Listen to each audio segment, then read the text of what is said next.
ba mesana ko benga biso bana katanga mbote na biso na les grands Kivu très bien na les grands Équateur pesi mbote na ba ikongomani nyonso oyo bakozali baku ya kolanda biso na mokolo ya lelo surtout na rendez-vous ezali très important parce que toujours kusolola na ba souci ya ba kongomani na mambi makoleka na République démocratique du Congo ya mobimba s'il faut le dire ezali te kaka likambo makoleka na Kinshasa mais ezali partout même na ba intérieur mboka na biso na yango tokokima lombango ko remercier ba nyonso bazalaka fidèle na émission ye ba bengaka ba tindelaka biso ba proposition ba réalisaka rapidement après avoir kolanda biso to pesi bino ba mbote belé wana tokena lombango na ba diaspora oyo bazalaka toujours à l'écoute ya makambo makoleka na ville province de Kinshasa et aussi na étendue mobima République démocratique du Congo. Merci pour la confiance et fidélité oyo bozalango envers biso ezali kaka te biso na soza obena souci moko changement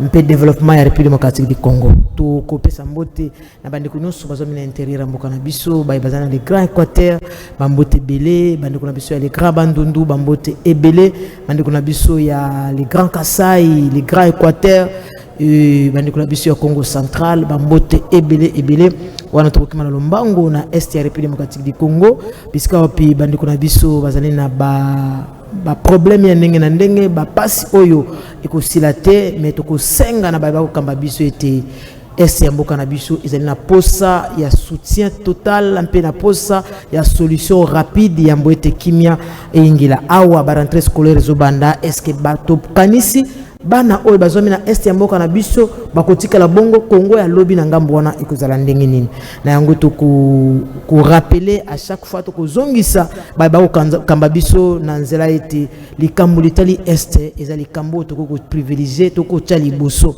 nyonso yo bo ko sala wana e ko convaincre kongomani mokote parce que bandeko na biso bazomi na passe to ya wana vi province Kinshasa mbote na les 24 communes ya ville province ya Kinshasa et bambote belé na bana kingasani bazalaka toujours fidèle pour na kolanda biso. Merci beaucoup tokosolola lelo na makambi minene makoleka na mboka na biso tokotoucher opposition en général wana tokomona ndeko Moïse Katumbi tokomona ndeko Joseph Kabila na bandeko belé o mususu bazali na ngambo ya opposition bandeko Martin Fayulu pourquoi pas et aussi tokolobela pourquoi pas ba propos ya mokonza ekolo oyo a lobaki s'il faut le dire ba kongomani bazo interpréter on ndenge na bango mais tokomika un peu éclairer opinion ya public et aussi procès ya mona mboka Constant Mutamba o eleka ki lobby ba poussi yango verdict na ye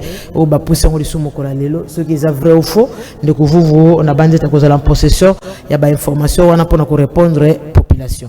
Voilà, tokosolola pe insécurité pourquoi pas na ville province à Kinshasa pe ailleurs parce que yango pezali ba question ba kongomani bazali ko tuna à chaque fois. Tokosolola ngona ndeko Merlin Vuvu oyo akozala invité na biso spécial mokola lelo pendant ko débattre na mambi wana nyonso oyo to tsikoluba awa to pesi mbote ndeko Merlin Vuvu. Mbote mama na si mbote na ba kongomani nyonso bazuli ba kwa kolanda biso na ngonga oyo mbote na ba congolais nyonso ya très bonne qualité.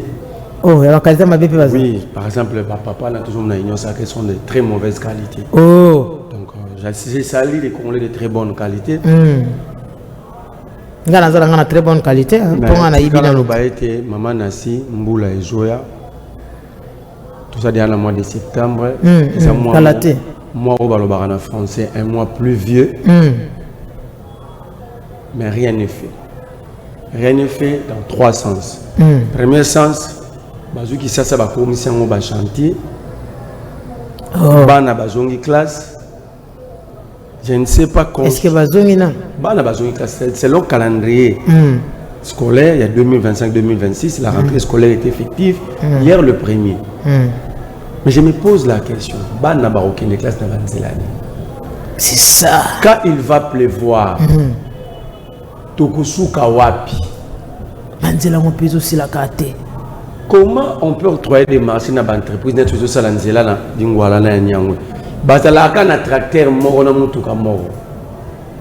Est-ce que vous avez une compagnie qui peut non, ça veut dire que les compagnies Oyo, ils ont un cop na bakonzi. Ils ont la viabilité, ils ont la capacité à la société, ils ont la expertise dans la société, comme ils ont membre rétro commission. Ils ont la cop na bango.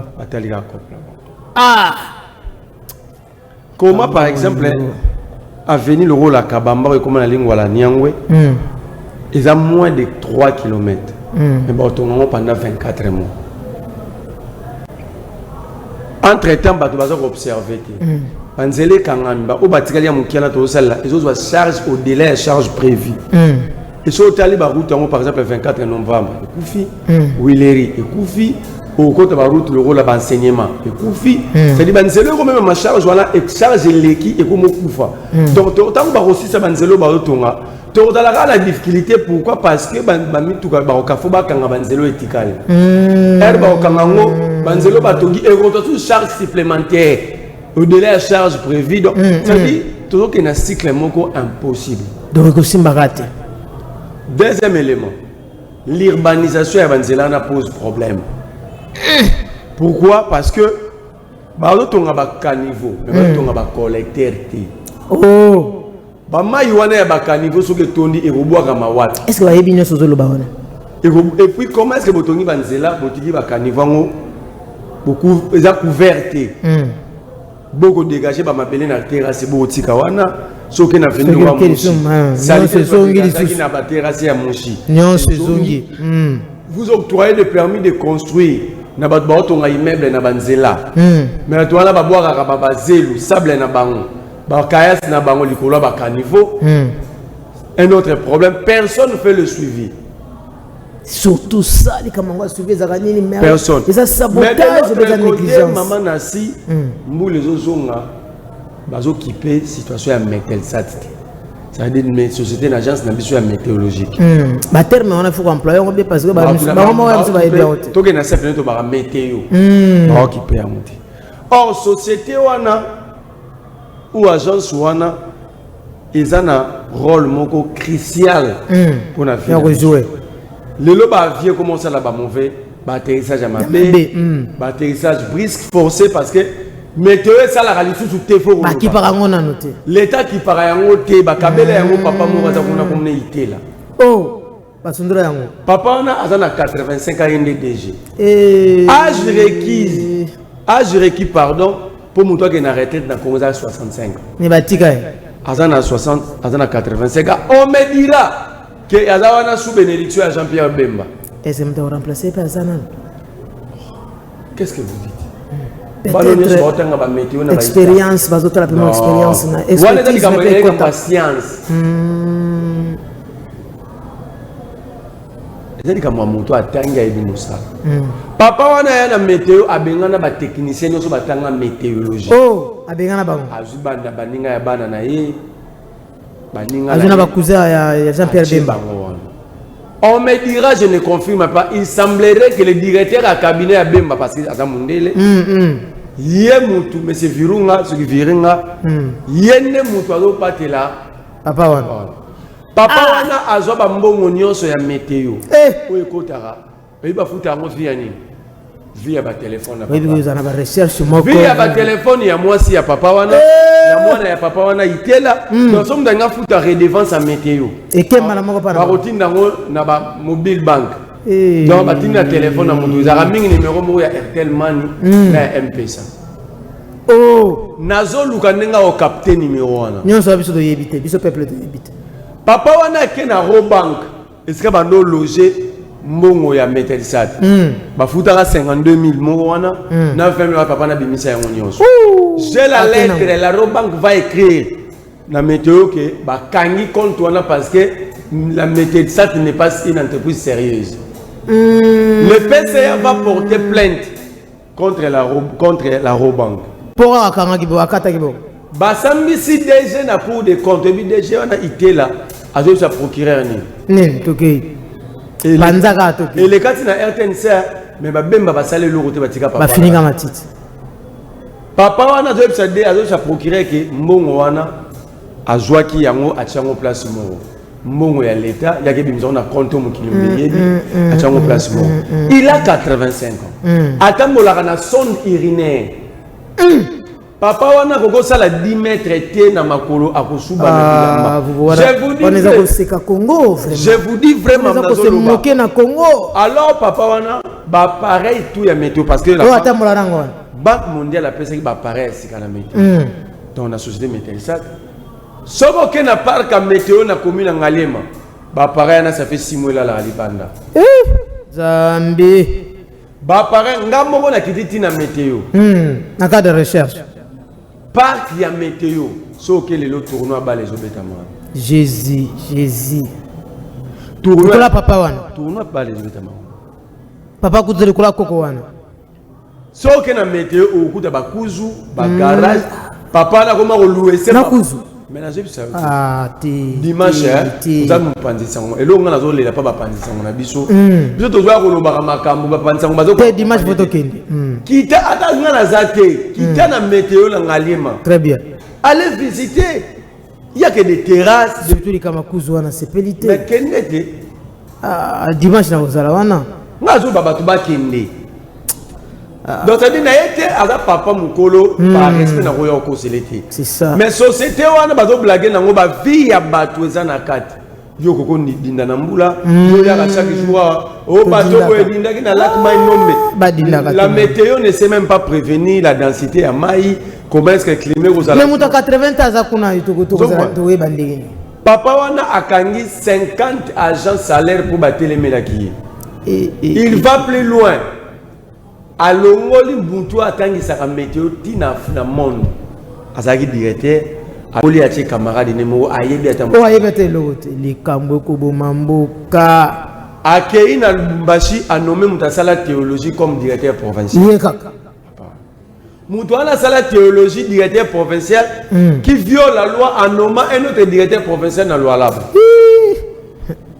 makamako mabe lelo mutu ayebi place au futa mbonga météo azati conséquence la si quoi va mouler zoya quel gagne Jean-Pierre Bemba to directeur à cabinet na esoki mambalobi na bango za solo ndenge bato bazo dindaka bozo belela ba sinistré a conséquence biso mais yango wana pour en réalité la météo lo bagilelo ba fait matate na Congo parce que mauvais temps za makasi ils ont évité bato baliwa météo ba no que si climat za mabe même ba bato le go beta makasi bato bakozinga le go beta makasi bolongo la bato na ba zone ya ba sinistré na bazona da baro bani bolongo la bato kota manjili kota manchanga maya kalamu ba changa wana ça veut dire rôle ya météo ya ndenge bato bazodinda boza po papa wana itel donc bato tout bazo kufa na ba inondation na ba crash ya ba avion na ba atterrissage ya mabe na ba chavirement ya ba bateau na ba lac ils ont montré papa na itela na bato ba na charge du ministère du transport pour météo ils sous responsabilité ministère du transport. Très bien, merci de citer sambola ngezali ba continuer biso ba ko mosala ba crash. Oh, vous niveau nati na comment na niveau na pourquoi maman nati ko citer ma bête pour ba continuer biso. Bon bango ba si sa mandara bango ba yeba pe na bango. Faut pas ça la crash na bango faut pas si sa mandat. Faut pas ça la ba crash ministre mo bena matina avion na famille na yeba kufi. Ti ko citer motif. Pour na pour nani. Pour nani. Mais quand on boule les obéta tout aux odita. Bazo kipe papa wana te parce que bango bafanda na kinga boite bango bafanda na banjili brasserie te bafanda côté ba maya changa te bafanda côté ba maya kalamu te bafanda côté ba maya mbinza kuna te bafanda na gombe bafanda côté ba maya makere bafanda côté fleuve Congo bango bafanda na ba fleuve Congo bafanda na nini ata biso to dindi météo yango ekufe za problème na bango te. Alors pour bazwa courage ya occuper tata wana fo ministre moko nzambe longola wana vous longola wana moko matana avion asa la crash ba ya batuni sala mauvais temps nani fera prévenir mauvais temps météo ba longola papa na mbango bango fo bazwa conséquence ya régime na lobi na yo très bien.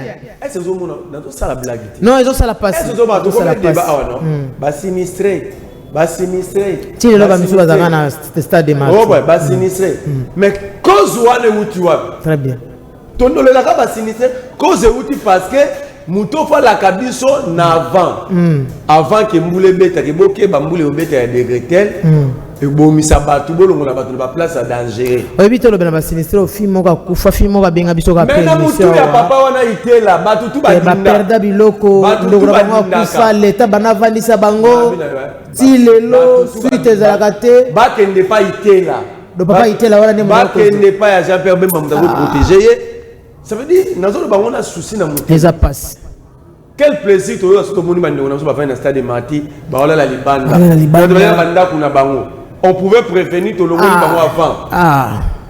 Ba perdre ba mapangu na bango parce que bandimi ba papa moko ya 85 ans un vieux coco. Coco aza papa te vous aza coco. Mapangu nyoso ya météo na papa wana coco wana ka. Mais nazo bisa. Pas coco. Ba avocat o ba travailler ki ne peut pas te ka mapangu wana ba avocat na ba komele mukanda. Naza na ngwa na bola kisa yango po.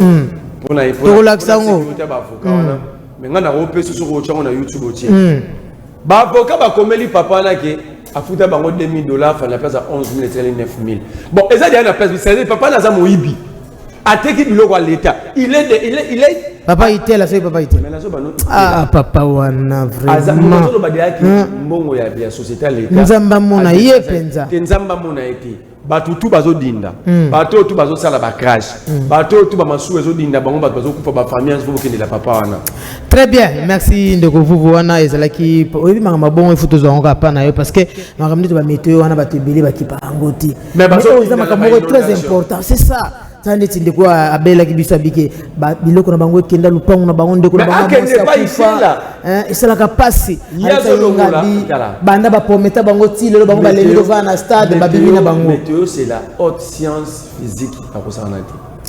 Mais papa na zolongo la ba technicien azo chaka même soki bomoni ke eza poste à MLC to chabongo. Vous voyez mutayebi musala pas na makasi ya kosala. Ça bozo lokotaka bato lokola makelele boye bozo chaka bachaka makelele mbasala loko te soni pesa rati tant que vous babi que ça poste ba pesi bino MLC bozo protéger tata ya bongo bandeko na bino ba ko ba tata te koko te koko wana bandeko na bocheye bandeko na bino bazo dindaka na ba inondation ezo lobela plaisir nini bato ranza malonga mutama très bien merci beaucoup koko wana ndenga zawana koko itela soki ka mbula moke meko beta na monika bato badindi marche to sala. Il faut passer à la marche. D'abord, on a préparé déjà la conférence de presse. Il faut passer à la marche, ça l'a bien.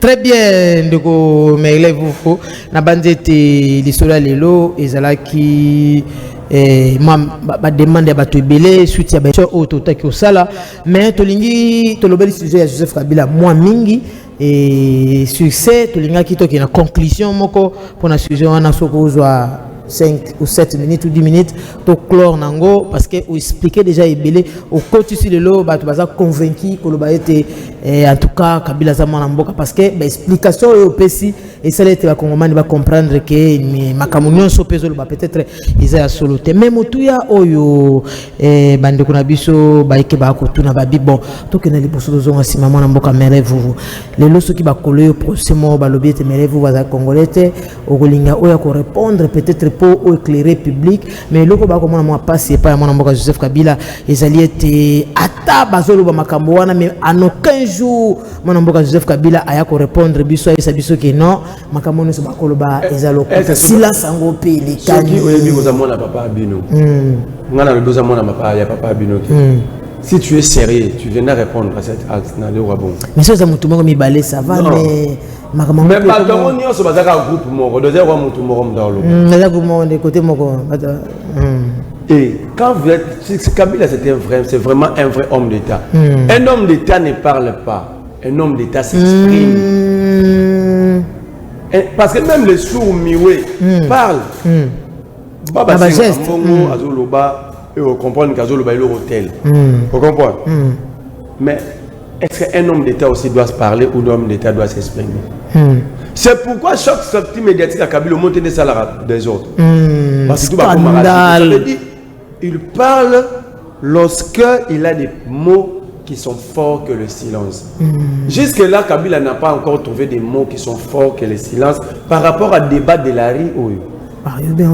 Kabila estime que Awatozana balabala, tu as fausse Attends. Kabila sait pertinemment bien qu'il est le fils de son père. Alors il doit des justifications à qui? Peut-être wana mwana tanga comme exact bango baza banani na famille Kabila pour y appeler sa bonne explication. Kabila allait répondre si c'est Da Petroni leki a papa nae alobi que oza mona ya na bisoté. Là Kabila peut parler. Bon, si Kabila o mutu papa Moussa présentera biso comme mwana nae. Je te lobi aza mwana nae te. Donc boina maloba ya papa Moussa yemo. Qu'est-ce qui prouve que Félix Tshisekedi aza mwana Etienne Tshisekedi? Ah mais Boye pe papa Tshisekedi wana biso. Boye pe kaka papa Tshisekedi t'a présenté biso oyo mwana nanga. Aza fati be. T'es dans le but. Tout ça là, on est en train de réfléchir. Très bien. Papa nanga édition nasi vous vous mwana nanga. Yo boy. Mais papa n'a le but que vous nasi aza mwana nanga. Et l'on est là ce qu'il faut l'animation. C'est ça. Si Moussa présentait Joseph Kabila Mouane to lobi akosa. Mais Etienne Tshisekedi pas présenté biso Félix Mouane, qu'est-ce que Etienne Tshisekedi dit le la vérité nani? Si ba parents ba sur le pouvoir et représenter biso ba na bangote. Donc faut bâtonner sur na Congo ça c'est ba test Aden. Elle est quand même un pays compliqué à focaliser quand elle est quand même. C'est pourquoi Kabila à son niveau. Kabila c'est un grand esprit. Il ne peut jamais répondre. Parce que répondre à cela, c'est que Kabila va donner du crédit à une bêtise. On ne donne pas de la prime à une bêtise. Kabila ne peut pas répondre. Vous, en tant que Congolais, est-ce que vous trouvez que Mama Kambo il y a Baden, il y a nationalité, est-ce que c'est important? Est-ce que c'est un bénéfice pour les Congolais? Il faut tant à Machiavel. Machiavel à l'Oba, il ne faut pas faire confiance aux faibles. Ba faible, ba kana eloko mo na vie na bango. Soki asale eloko esimbité, il faut le beza. Comment luka ba argument eza elodi.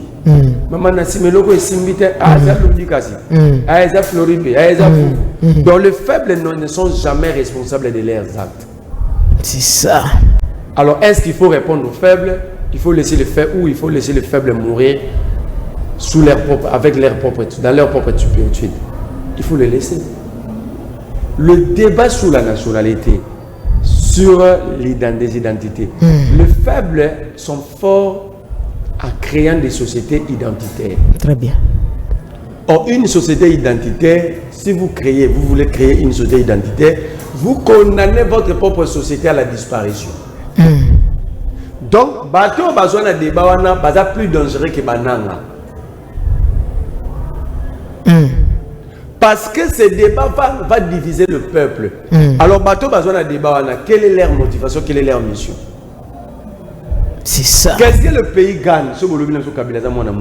Voilà. C'est ça. Ceux qui vont condamner Kabila, balobi que Kabila mona musete to komina courant bien. C'est ça. Ceux balobi Kabila za congolais ke, ba congolais bazui misala.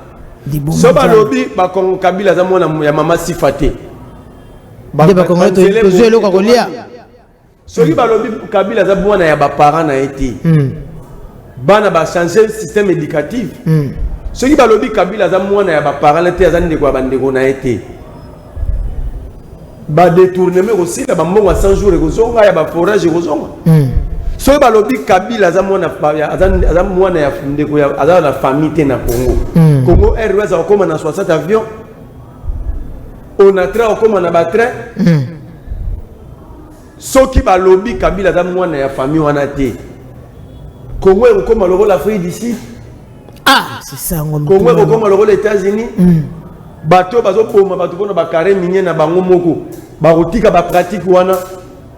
Non maman Nasi. C'est une distraction pure et simple. Au-delà, c'est au-delà même d'une distraction, c'est de la folie. Donc vous mais ceux qui n'ont pas la nationalité à koko boya koloba mais attends ngamu nde bazo akize ke yazaye mutazoko simba nanga ye mutazoko simba M23 en tant que mwana mboka population pe balingaka ye mingi. Je vais te dire aujourd'hui Kabila est militaire de formation. Dans son adresse à la nation l'autre fois Kabila lobelo mo va attirer attention. À lobby militaire j'avais juré de défendre la République. Très bien. Jusqu'au sacrifice suprême. Hier au pouvoir, j'ai défendu la République. Aujourd'hui, au pouvoir, je continue d'observer les serments. Les deux serments. Cela veut dire, si Kabila a été c'est considéré comme adversaire de Félix Tshisekedi. Tshisekedi n'allait pas poster en 2023. Ah, Tikabo. Je te dis. Tout l'union, ça tout le monde en a babanga Kabila. Oh, conséquence au monde n'a pas procès. Oh, babanga. Ce sont des procès motivés par la paix. C'est pourquoi même si on a dit procès, tu trouves rien de juridisme, rien de nationalité, soutien à M23. Ça veut dire que c'est un procès lié à la paix. La paix, c'est que le rôle de Kabila a salé rentrée politique. Ils ont maintenant perdu de Kabila dans la scène politique. Ils ont perdu de Kabila dans la scène politique. Kabila na Goma, ils ont soutenu M23. Kabila à Goma, c'est une expression de désespoir. Kabila a exprimé le rejet qu'il a subi de la part de Kinshasa. Vous allez vous souvenir, Kabila ke kotanga mamna chiki na fuiti la bétine politique à Tshisekedi kara ke kotanga. Tshisekedi a bandu ko accuser d'être rebelle. Oh, de bango de babandaki. Est-ce que ton babandaki ko accuser d'être rebelle à Goma? Parce qu'aujourd'hui dans le procès, ça, on justifie son appui au M23 par sa présence. Viol na Goma. Par sa présence à Goma. Violaki maman na Goma. Elle va ko accuser à Goma. OK. Ça veut dire que Kinshasa a chassé Kabila. Oh. Kabila est allé à Goma parce que là-bas, il a besoin de la sécurité. Kabila ne faut pas pour le bon cas. Kinshasa va encore signer ma gamme. Alors à quel exil parce que Moutafunda Kabila les a peuplés. C'est le président de la République qui peut être accusé par le président de la République des rébellions qui peuvent faire une Kinshasa. Photo le bango te pose à Kabila. Yoso babi yosa rebelle aux Kinshasa. Et puis, nous avons le président de la République. Pour ta sécurité, pour qui Kinshasa avait chassé Kabila. Kinshasa a chassé Kabila malé. Azala qui a bandé FCC Cash. Pourquoi vous avez foutu mes mots? On été dit à l'ancien président de la République.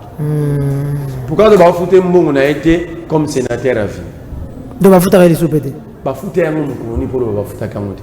Oh. Si le bazar fout en les sous-cités, ça veut dire bazar fout. Le bazar peut en fout en colonie déjà. Ça veut dire que on préparait le terrain pour chasser Kabila Kinshasa. Alors, il fallait Kabila comment à Patrick Moutoua Zangamboka. Présence Kabila na Goma. Kabila na Goma te comme. Mais tout le monde Noël Tchani. Loya Pérem. Dans le Congolais, ba Congolais de très bonne qualité. Il y a de bonne qualité. Hein? D'abord, Noël Tchani, c'est un Américain. Oh! J'ai brandi ses passeports déjà plusieurs fois. Bon, il y a les pères. Mais c'est un Américain qui vient d'imposer une loi au Congo. Au moins, il s'est pété. Il y a qui n'est Kabila, il est l'unique politicien d'avoir expliqué l'importance du temps. Kabila a dit ceci. Le temps est le meilleur allié de la vérité. C'est un antidote lent mais très efficace contre le venin du mensonge. C'est-à-dire, tout ce qui s'est dit ici, ou tout ce qui est en train d'être fait contre Kabila, Kabila l'avait compris. Elle a demandé aux Congolais de laisser le temps au temps. Quand Kabila dit le temps est le meilleur allié de la vérité, un antidote lent mais très efficace contre le venin du mensonge. C'est un antidote là, laissez-les mentir. Kabila est le fils de son père. Donc, mais vous avez confirmé, Kabila est son fils, papa n'a pas musée. Main sur le cœur, main levée. Kabila est le fils de son père. C'est plutôt depuis quand le gouvernement a pour rôle de nous présenter les enfants d'autres. Oh, depuis quand le gouvernement a comme la mission, le baguette, la dame n'a pas pour le on n'est bon à pas pour. L'État congolais a comme une identité, ma famille. Oh, Ibrahim, il est mon musée, Joseph Kabila. Est-ce que c'est le travail de l'État? Joseph Kabila, mon papa, et puis, il n'y a pas 20 politiciens congolais qui aiment le Congo et Kabila. Très bien, Merlin. Il n'y a pas 20 politiciens congolais, peut-être à Rosa Yemo. Si pas Yemo, Rosa 3. Bon, bah, Congolais, bon, finga, bah, Katumbia. Bah, on est balinga, bah, Kabila. Je peux te le démontrer que Kabila aime beaucoup le Congo. Kabila a évité que les Congolais fassent la guerre inutile. À ça, dialogue, on a partagé le pouvoir pendant 3 ans avec des rebelles. Les Bemba, les Mende, les Moussa Nyamouchi, les Roubero et autres. Pourquoi on a Kimera et les comment peut pas le blanc Kabila a l'ingara Congo mingi parce que à Koutammboko sans nomenclature juridique. Pour tout soit avant Kabila Joseph, le Congo était dirigé par quel texte? Kabila qui a doté ces pays de cette constitution. L'administration que vous êtes en train de détruire est l'œuvre de Kabila. Oh, bah, bébé, ça. Vous, parce que vous avez Kabila a doté ces pays d'une armée qui a fait ses preuves, a doté ces pays d'une police efficace, qui a fait ses preuves. La police congolaise avec une mission, la compte à ONU, Tina Centrafrique, sous Kabila. La police au monde Bavira sous Kabila était une police pas totalement organisée, mais organisée à 70-80%. Très bien. L'armée sous Kabila a défait le M23 en 2013. L'armée ici. Au besoin négligé. Au besoin infiltré. Kabila est le meilleur politique que le Congo a. Je vais vous dire. Kabila ne parle pas trop, mais il posait des actes. Premier acte, il a défait le M23. Deuxième acte, Kabila et moi qui t'a Tibanda Tchazu, Tina Goma, à la zone libérée. À celle ça n'a conseil de ministre. Bon, on va que Goma te prend. Kabila a organisé ce que le Congo ne croyait jamais de Rosa la maladie, l'alternance pacifique. Ça c'est bétaté. Surtout Ango. Kabila a réussi là où 80% des présidents africains ont réussi à salir élection dans le Congo. Kabila a réussi là où aucun dirigeant africain, je peux même dire aucun, a réussi au sale. Kabila a 18 ans dans le pouvoir, Congo est là dans le Attendez. Congo est là dans le Merlin. Toi la télévision, hein? Mais là, le baron qui vient contredire. Kabila Sala O Tshisekedi a Osalate. Aïda Congo à atteindre le point d'achèvement. Annulation des dettes extérieures. Kabila a doté ces pays de ce que Tshisekedi a Osalate pour peser 100 ans. La révisitation est à code minier. Attends, peser 100 ans au salon. Jamais. Et pour Kabila réformer le code minier, Kabila reçut même des appels à la président à travers le monde. Bah, on menaçait bah, mais à résister. Si le régime ici c'était le régime des hommes vrais, le Congo na code de la Kabila Sala. Le Congo a un budget de 100 milliards. Très bien, Kabila a fait quelque chose en état rwandais pour le Congo et non pour le Rwanda. Vous voyez que Kabila, alors dans mon kilomètre clair qu'il ne faut pas faire semblant, nous n'avons pas de bons termes, nous ne sommes pas en bons termes avec le Rwanda. Pour mon Kagame est un stade, Bayembe la biso yona no boya Kagame, boy Kagame sa mukili nayo. Et bien ça l'est combien d'années? Tout ça peut mukili biso. Et bien ça l'est combien d'années pour Kagame chama kona Congo? 10 ans. 10 ans après, de Kagame ya kiwana. Et puis je vais vous dire, Kabila n'a jamais été au Rwanda. Oh, comme président, oui. Mais nous allons voir que le Rwanda, c'est faux. Kabila. Mais nous ne pouvons pas poser que ça, il y a pouvoir, ceux qui ont un village natal Kabila na Rwanda, bande quoi, papa Kabila na Rwanda, nièce, neveu, cousin, nièce, si les lobbies sont plutôt là. Banda IDP, ça c'est l'opposition. Bando na Mubaki na Rwanda, papa tient na Zaoki na Rwanda, Kabila Joseph na pouvoir. Bah ça peut couper honte. Tshisekedi a un pouvoir bazo kende Rwanda. Moutele sur adresse ya ba. Donc Moussa papa na yango ti ya pe. Est-ce que vous dit que en 2013 IDPS d'opposition avec la connivence na M23? Oh. Je peux te fournir, te donner les rapports. Il y a conseil de sécurité. Bah contact il y a eu IDPS na M23 2013 pour bango ba ça la front ba na la bitumba IDPS comment ba même mouvement rebelle na partie ouest. Tu as déjà en contact? L'UDPS a participé dans la rébellion. Ah, rébellion Salama na Congo. RIDPS est commis à part. Ils ont déjà une opposition. l'UDPS a appuyé à Zala la rébellion. Je vous donne un exemple. Afdel Zoya Mobutu na pouvoir. Tu sais qu'il a mis un gouvernement à garder 6 postes pour n'avoir Afdel.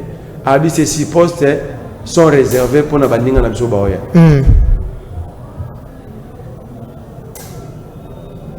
Est-ce que lui que Kabila n'a pas la rébellion? Kabila Sanandu.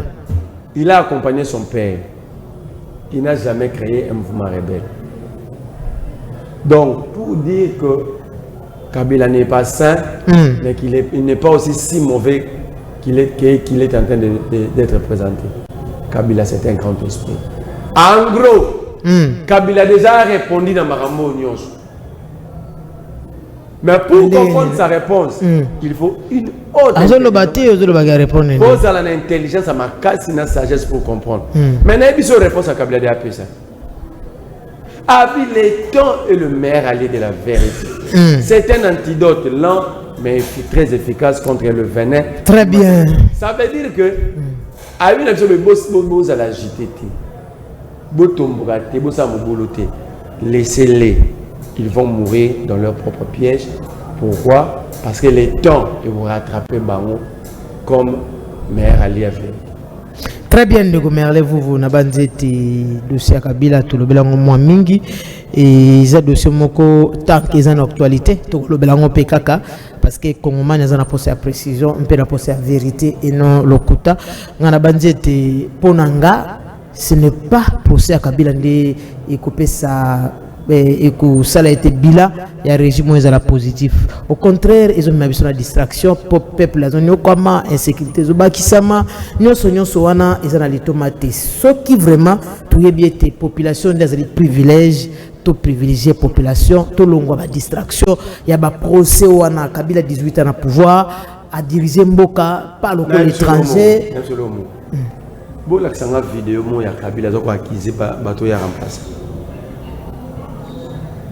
Toute vidéo, moi, Kabila qui est opposition, qui n'a échoué, ils ont pris une opposition, ils approchent à Rwanda. Pensez-vous que Kabila est vérité, en 2013, IDPS travaillait avec le 23. Kabila est baki, mais il avait de l'auteur. Il avait de l'auteur comme homme d'État. Il pouvait aussi accuser IDPS matin, midi, soir. Mais Kabila préférait se battre et défaire le 23. C'est ça un homme d'État. C'est ça un homme qui se respecte. C'est un homme de principe. C'est ça un leader. Très bien, mon amboka Merlin, to kotana no mamuke na dossier Moïse Katumbi, toujours qui fait ma plainte belé, ba ikongomani ba ko tuna balobieti ndoko Moïse Katumbi aza ou soit azate. Lelo bato ba ko mikama ba ko loba eti Moïse Katumbi azali moto oyo peut-être bato bazali ko espérer que après pouvoir oyo to ko espérer ko zala ndoko Moïse Katumbi mais alimwe kaka bongo akoyokana te akena yeko vana mikila poto sans mouvement mais bazo zelaka to ko na 2028 po baya ko bimisela biso ke bazaba na mboko au pouvoir ba participer na ngo pozwa ngo. Non. Moïse ne peut pas être ici. Encore une fois, Moïse a été accusé de fausseté, des accusations imaginaires au sommet de l'État. Mais la question, ce qui Félix a devenu un président de la République, avec qui la connivence de M23, tu as dit procédé au Vanda. Moïse a tout fait bâtir et la carte.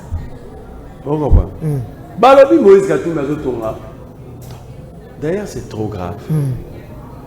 J'avais suivi Jean-Pierre Bembalta, sa dernière sortie médiatique sur Top. Je suis un monsieur malheureux. Je suis un monsieur malheureux de voir le comportement de l'élite congolaise, comment est-ce que se comporte. Bemba dit, Moïse Katumbi a un aéroport. Déjà, Ouana, il y a Mouloune, et aéroport, ça s'appelle aérogare. Pas aérogare, aérodrome. Bemba dit, sans autorisation, et puis ça a plus de 1500 km, non, route. Piste, on est à moins de 1000 km, c'est 900 quelques. Et puis, piste, on a Ezala Banda années 60. Alors, quand vous prenez la loi, la loi sur l'aviation civile, l'autorité de régulation de l'aviation civile, quand vous prenez la loi, nulle part on parle de la réhabilitation, il faut autorisation. On parle de la construction. La construction, c'est amener à vie ce qui n'existait pas. La réhabilitation, c'est embellir ou aménager quelque chose qui existait déjà, mais peut en forme. Très bien. C'est pourquoi les législateurs parlent de l'autorisation lorsqu'il s'agit de la construction. Or, la piste existait déjà. Moïse Katumbi a réhabilité. Pour le bonheur, il y a la population, il y a le village Kachou. Toujours un souci à la population.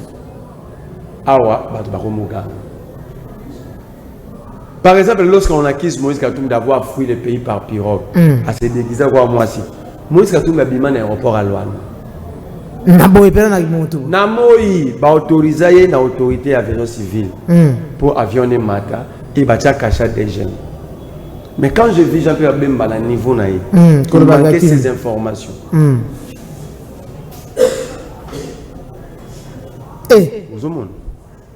Katumbi, c'est parmi des grands leaders. L'autre fois, au rapport, il y a les Nations Unies et le Katumbi, allié à rebelle. Rapport Wana Babimisi le 4 ou le 3 juillet. Le 4 juillet. Mais le 3 juillet, sans que les rapports soient publiés, rapport étranglé. Question, comment on a besoin de rapport rondé? Le 6 juillet, Katumbi a saisi le conseil de sécurité à ONU pour contester à 5 ans, on va rectifier, c'est du mensonge.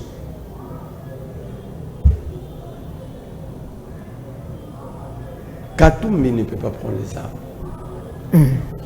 Surtout hier côté wana babi ndé a peut-être les autres mais moi Atabo balou qui bon mati bokiti prendra jamais les armes contre les Congolais. Pas pour preuve na 2002 toi na San City. Papa Etienne na IDPS ba sali choix que ça na ba rebelle. Il y a RCD. Parce que ça là accord il y a accord pour le sauvegarde du dialogue. Et ba sali yango na banane botu na IDPS. Basala yanguna bato bazo finga lelo ba Rwanda ba Rubero. Grand frère ya Katumbi Katebe Katoto.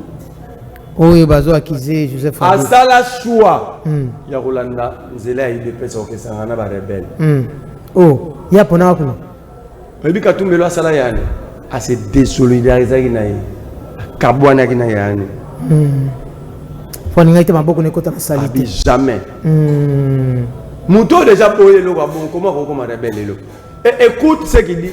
Ça veut dire bataillon ça que bazana illogisme mon ya grave. Yoka ce qu'il dit le rapport.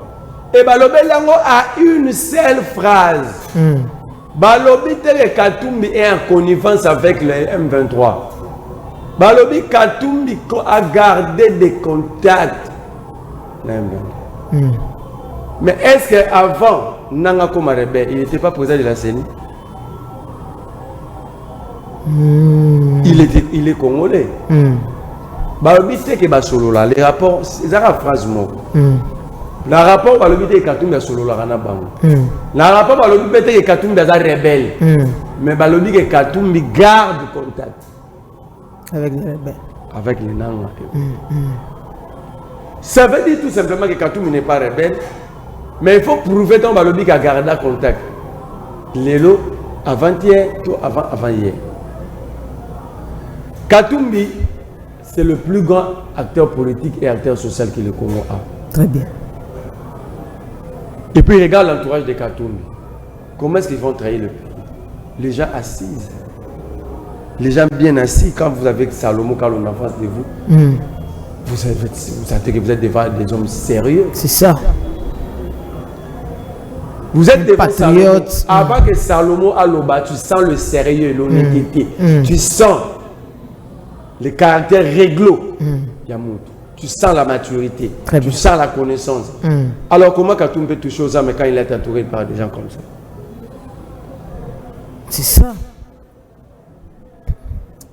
Katoum est un bateau intelligent, il ne peut pas prendre les armes contre le Congo. Moi j'ai toujours dit à Bataille de Pesse, le mensonge, les insultes, le menace sont les armes des moins intelligents. Très bien, merci beaucoup. Ce que Katoum a fait pour ce pays, aucun membre de l'Union sacrée l'a fait. Katoum a construit des écoles dans d'autres provinces au-delà du Katanga. Chez Jean-Pierre Bemba, Katoum a réhabilité combien d'écoles? Oh, pas Bemba. Nassi Doubangi. Papa, si n'a pas de Katoum, pas Nangaïna et qui s'en Katoum, c'est Katoum qui a réhabilité l'hôpital de référence. Est-ce que ça arrêtez, sortez Katoum dans vos débats inutiles. Katoum, c'est un leader pas paroissial net. Katoum, c'est un leader non fermé dans un coin comme vous. Katoum, c'est un leader à la dimension nationale et internationale. Très bien, merci. Ce que Katoum a fait pour ce pays, qu'un membre de l'idée peut le faire pour le pays. Merci. Balobi Kabila, Aïbimbo à Congo et Belé. Mais Kabila volé, ok. Namuto Aïbi, après c'est pas Congolais misal. Namuto Aïbi qui fait ça pas misal, pas Qatar, pas Rwandais, oh, pas Belge. Mutaki ça va Rwandais misal pas. Mais régime au bon tout bazo Iba ba Kechangwa. Na Rwanda. Pas ba Payati. Ah, ma bé. Mais Kabila a donné de l'emploi. Katumbi a donné de l'emploi aux Congolais. Sauf que dans le parc, dans le site touristique, on a un vallée. C'est pas moins de 5000 personnes qui travaillent là. Ça c'est vrai. Et bel écoute. Et puis combien de bouches sont nourries par on a côté on a Togolobat. Katumbi, Kabila il a des entreprises où il n'a engagé que deux Congolais. Bon tout la bateau, il y a 400 millions.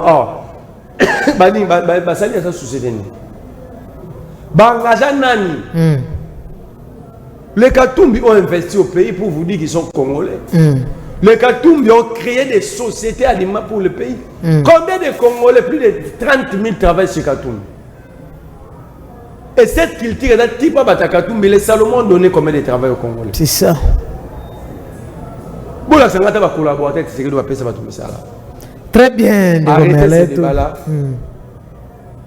Ce que Katumbi a fait pour ce pays, en termes d'emploi, d'investissement, aucun membre de l'Union sacrée l'a déjà fait pour ce pays. Merci. Toshite na verdict qui a de Konabiso, Constant Mutamba, Ezalaki lobby, toki kuna babi population to gagner, jeunesse est gagnée, tu dois battre jeunesse est gagnée.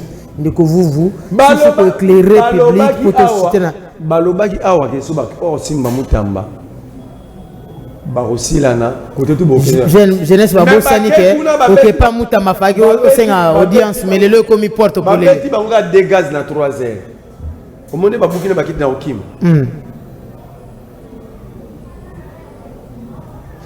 ba non procédure za lelo Mutamba tu vas saisir justice contre lui. Et ça va non. Voisin na yé. Oh. Là la ralisou souté. Oh. L'intervention d'hier n'est pas liée. Na marambo ba la Mutamba.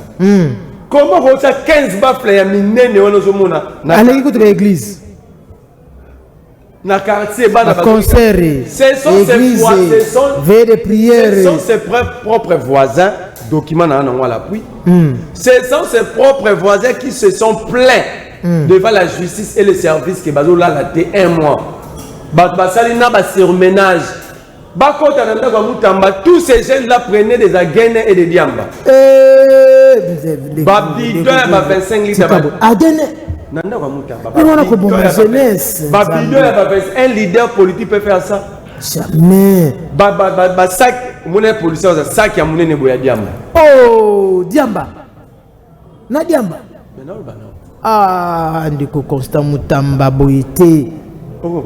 Do ba jero ba to na ba la na diamba. Question na ngala do tuna. Comment est-ce que Moutamba est dehors jusqu'aujourd'hui? Mais santé n'est pas bien tenu que vous vous Congolais n'y a pas bonne santé dans le Mbogo. Oh, donc vous avez la santé. Congolais n'y a pas prisonnier, Congolais n'y a pas maladie. Oh. Ce que je sais quand on a souci pour pas dans mauvais état de santé, c'est les Congolais morts dans la prison.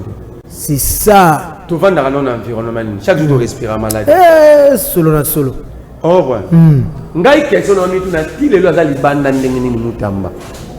Ouais, je sais. C'est une infraction, la destruction de base.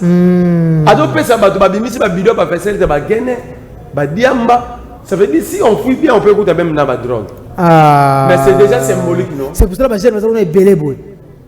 Quand je vous disais que dans l'émission de Bagué, les jeunes ont une capacité à réclamer un emploi pour la banque. Ils ont la capacité à la veiller. Parce que les jeunes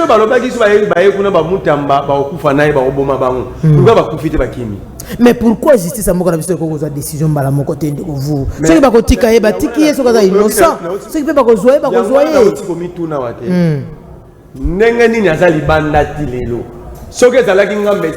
prison. Est-ce parce qu'il est super congolais? Ce monsieur Aïbi Misolo. Il y a des Congomani, il y a des Fotuna. Batu babuka na makolo. Bano bakoma ba orphelin. Ba veuve. Bato bakufa. Batu ba perdre pendant une guerre à 6 jours. Ba pesi misolo ba indemniser bango ya kuyango. Azu ya tera na libengana. Baloba na ete. Akomi kotambola na ba mausolée nyonso ya papa Cheni mabe. Ya lumu mabe yango na kobwaka mbela. Ndenge lolenge Moutamba do tambola ba mausolée. Koko makete za na mausolée te, igota nzamba za na mausolée te poto pesa ya adresse akende kotala. Oh. Moutamba confond le populisme à la popularité. C'est ça. D'ailleurs, si tu as un pays sérieux, Moutamba n'allait même pas faire 4 jours comme ministre de la Justice dans Mbogo. Donc vous citez comme Ivana Souka, comment pasteur Coutinho abi, comment vous voyez que c'est la Moussa na Nzambe tina niveau wana. Donc Coutinho 2 minutes rapidement to basa na Nzambe, basa la pa Nzambe. Basa ila Nzambe. Nzambe ana compagnie, o bon basa ila rai. Ba o de marabiso pa Nzambe. Donc ba tout le monde na Mbogo ba ko sala pa Nzambe. Bon biso ba chômeur Nzambe pe biso yeyo. Coutinho il est dans la charlatanisme. Il y a la population. Tenez, en 1994, Coutinho a été arrêté dans ce pays par le conseiller spécial en matière de sécurité à Mobutu et Honoré Ngwanda, Zambo Kotumba. Coutinho a eu un trafic illégal, il y a des armes à feu. Pasteur Coutinho. À quoi il s'est mondu qui bandaka côté à Bakangaye? La présidence de la République n'a pas reçu Vezali. Baba récompenser na Coutinho. Okomo mema mindu ki boyenga ni na peso motino. Abinga na zana ngangole na kosamba na Zaire te. Wana pasteur Coutinho. Archive à la présidence de la République. Tikabo yindiko vous. Tozana 1994.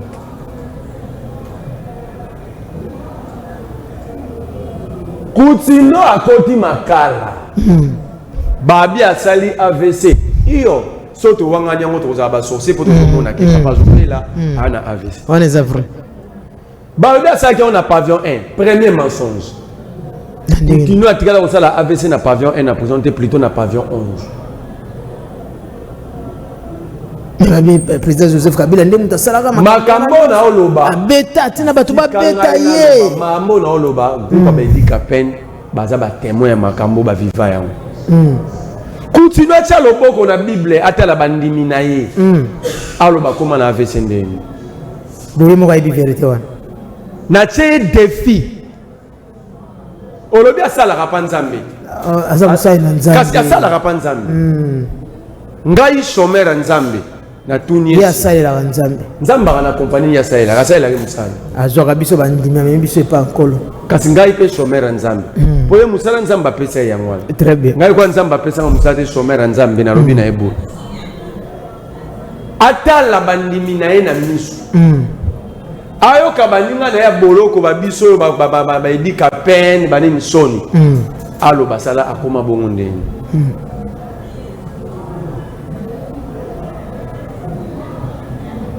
atia loboko na bible eza vérité eza makomi ya nzambe comme asalaka mpa nzambe etombe mpe bien mais babilobi okosi makambo ke ba $50,000 pour basomela motuka nazokende wana olobi eloko mobi Kabila mutu abeta ye mais vous voyez bien que nani abongo bafongola prison Kabila. Mais à l'époque, Azaki président de la République. À l'époque, Azaki président de la République. Mais Tshisekedi dit que Tinaki Batouan en prison. Mais on à l'époque, président Kabila dit que Tinaki Penza Pasteur Coutinho. Bokanga Ekuna. Pénal congolais. Sobalobi. Marley vous va bomaki Maman Lodi. Ça veut dire Marley vous, c'est Marley vous qui avez donné le coup mortel à Lodi. Au cas contraire, bateau va pesa qui coup mortel ne faut batanga comme auteur intellectuel. Na nesi bakanga tanga Kabila. Nabi Kabila bomi trop. Mais là donc là oh c'est quoi ça intelligence ya biloba loba ya baba la té. Kabila mutaya qui physiquement abeti Coutinho. Ou bien Kabila tindaki batu. Ba olbano inda tindaki batu. So Kabila tindaki batu pour balane ba semlo que Kabila mda tindi bango. OK. Il faut procès. Bokangi bato ba posaki acte. Bato ba bitende ku to beta ki wana. Si ba zaki mda tindaki biso za Joseph Kabila. À ce moment-là Kabila devient auteur intellectuel ya acte. OK? On peut les juger comme auteur intellectuel. Pas auteur matériel parce qu'après c'est coup mortalité. En d'autres termes, on va juger pour complicité. Très bien. On comprend. Donc, il fallait au Kanga Moutoua Nobo Mabafongo la prison. Il fallait au Kanga Bateau Bayako Betaye pour Bangoba témoigner. Que Moutoua Tinabiso est à la remettre Tezouana en cause. Coutinho acha loboko na Bible ata la Congo mobimana bandiminaye atali bandimina miso alobi etanki mosana nzambe nazo ibsabino bo. Très bien ndeko vous. Coutinho bazo linga ba utiliser a consécuter processus ba sawa. Ye kaka asenga ki pour la confiance ba nommer moi ba nommer. Donc échange. Sikawa Coutinho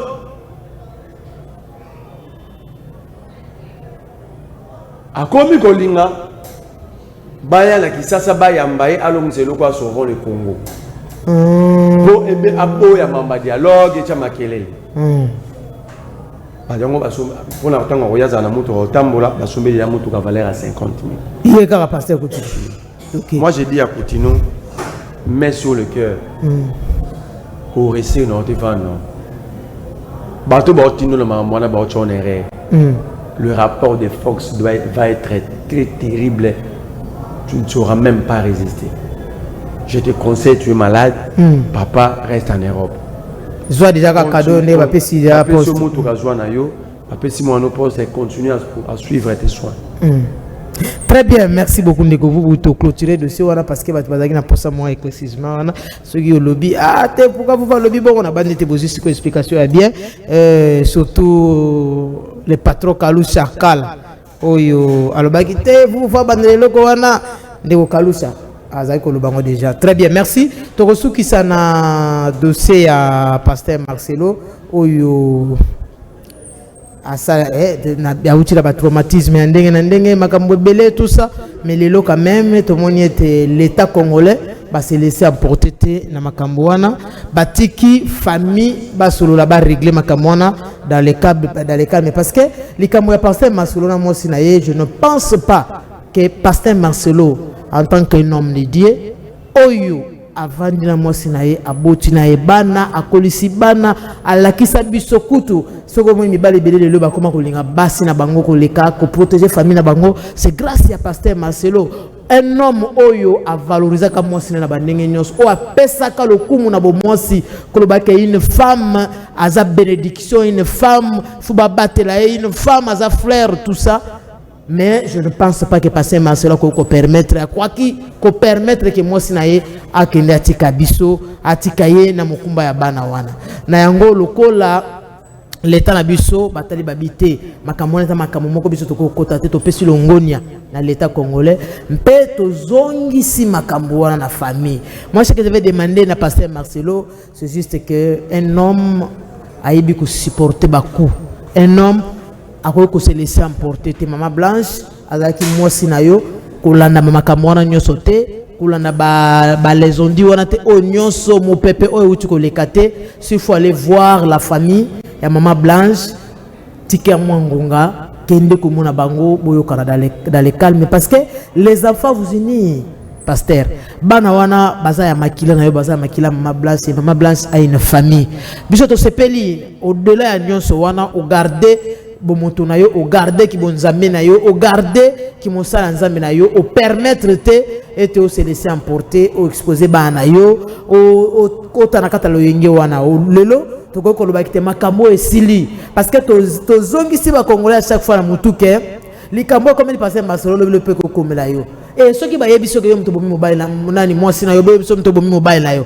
ko simortango ko simortango plutôt comme on a été au vana kina mutu olinga ki mingi boboti na bana bo partager ndako sika moko du coup accueilli ba kwa kizo ko yo mtobomi moi sina yo be mtobomi mobile na yo et ça la passe et to zongi si ba kongoma ina nzela ko loba ete makambu personnel ya batu bakota kate makambo futo ko za makambo mboka ndenge to ko loba awa o toko loba awa toko défendre valablement mboka na biso to ba minere mboka na biso kindaka wapi to yeba est mboka na biso za na problème to ba ndeko na biso ba ko kufa rentrée scolaire ya ngoyo bana ifu batanga crise économique nyonso wana c'est ça makamo futo réaliser ce n'est pas au côté na ba foyer batu ko la na Maman Blanche ya couvert justice pour et surtout ba oyo ba se laisser influencer ko bimaka na nzela to kusenga na l'état et te ba tellement la influence wana justice moko te ba ko sala mona Maman Blanche justice c'est ça qu'on va dans les deux familles qu'on va dans maman pasteur Marcelo qu'on va dans la famille à Mwasi ko yesa bango Maman Blanche ya kufi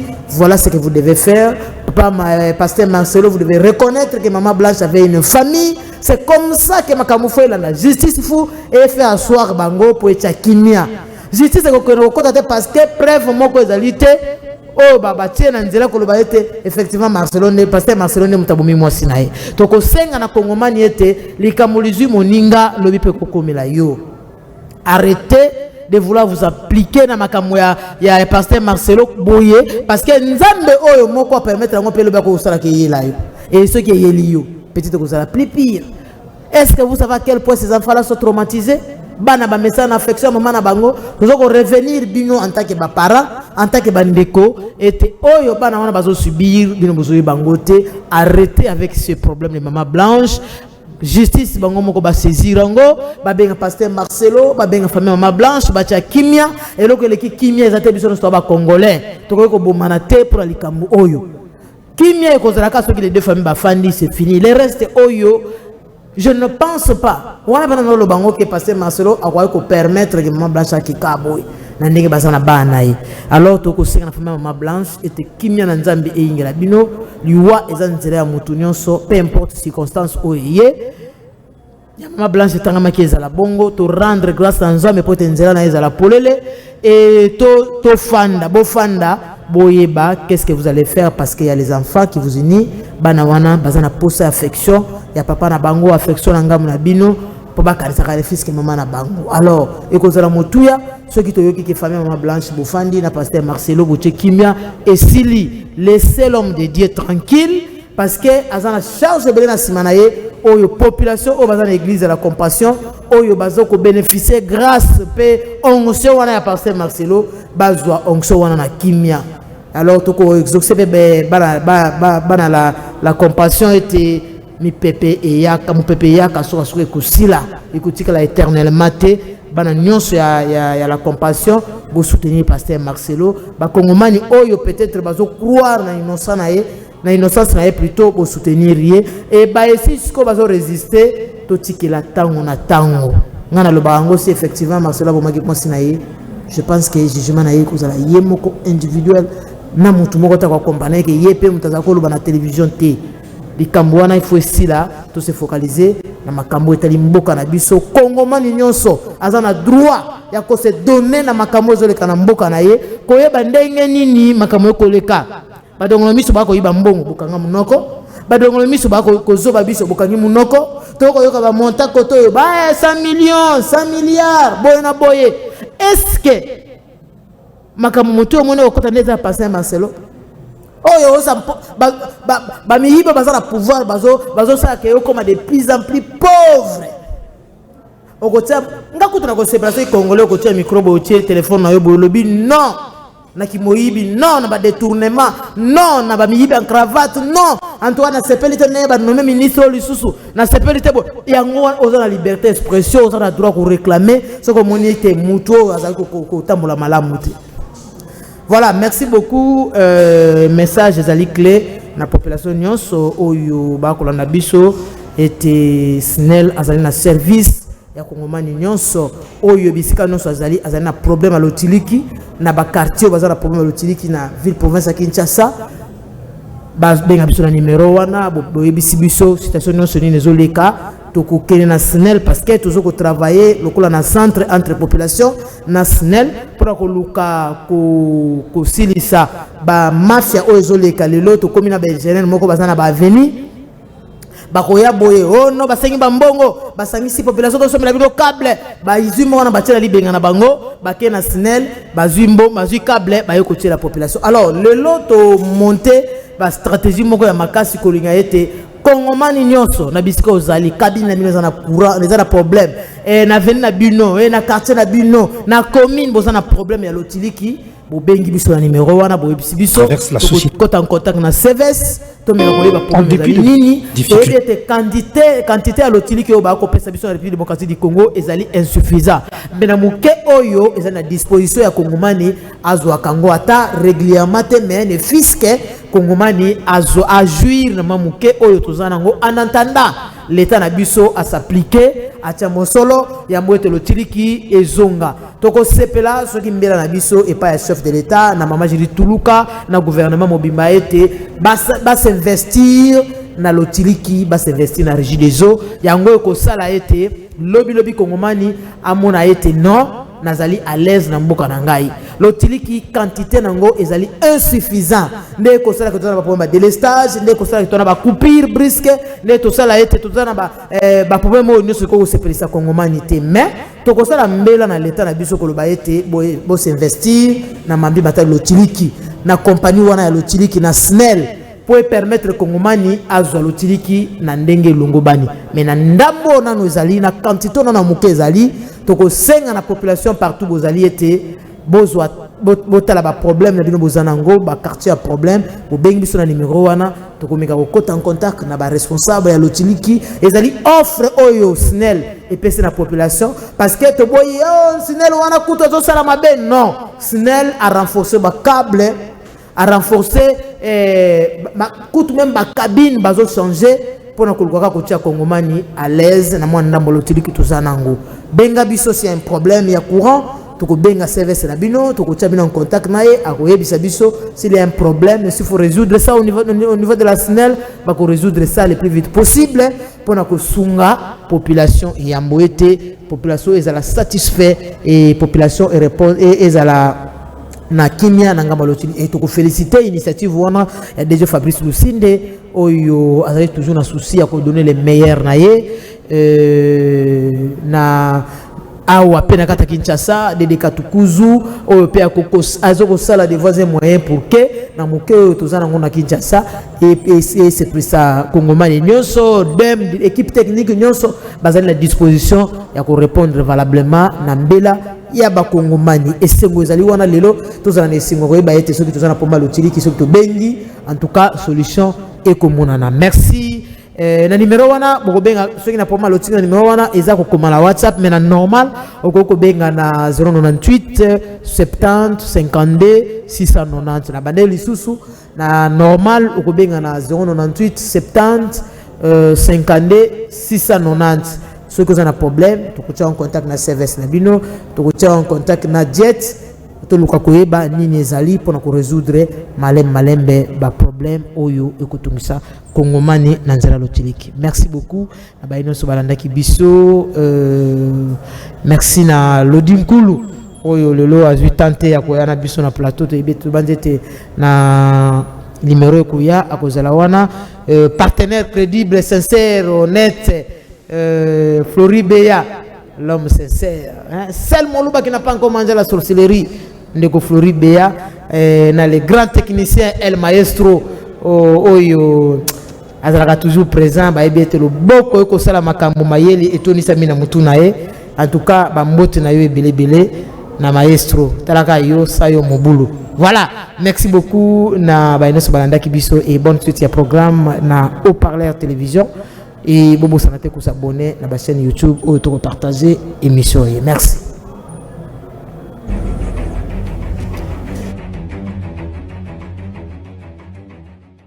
Na ba mesana ko benga biso bana katanga mbote na biso to na les grands Kivu ba mbote belé to na les grands Équateur ba mbote belé na ba